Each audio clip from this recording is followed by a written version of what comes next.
How to set financial goals and actually meet them. Finances can push anyone to the point of extreme anxiety and worry. Easier said than done. Planning finances is not an egg meant for everyone's basket. And that's why most of us are often living paycheck to paycheck. But did anyone tell you that it is actually not a tough task to meet your financial goals? In this video, we will explore 5 steps to set financial goals and then actually meet them with ease.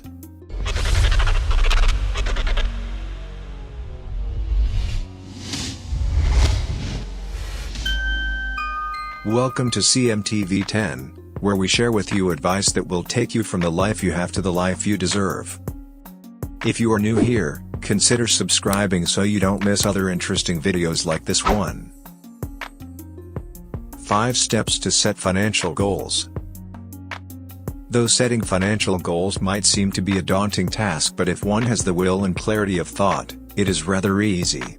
Try using these 5 steps. 1. Be clear about the objectives. Any goal, let alone financial, without a clear objective is nothing more than a pipe dream. And this couldn't be truer for financial matters. It is often said that savings are nothing but deferred consumption. Therefore, if you are saving today, then you should be crystal clear about what it is for. It could be anything like a kid's education, retirement, marriage, that dream vacation, fancy car, etc. Once the objective is clear, put a monetary value to that objective and the time frame.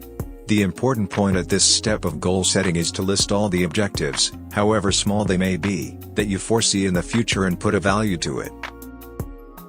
2. Keep them realistic. It's good to be an optimistic person, but being a Pollyanna is not desirable. Similarly, while it might be a good thing to keep your financial goals a bit aggressive, going out of the line will definitely hurt your chances of achieving them. It's important that you keep your goals realistic in nature, for it will help you stay the course and keep you motivated throughout the journey. 3. Account for inflation.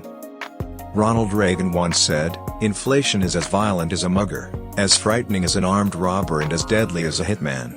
And this quote sums up the best what inflation could do your financial goals. Therefore, account for inflation whenever you are putting a monetary value to a financial objective that is far away in the future.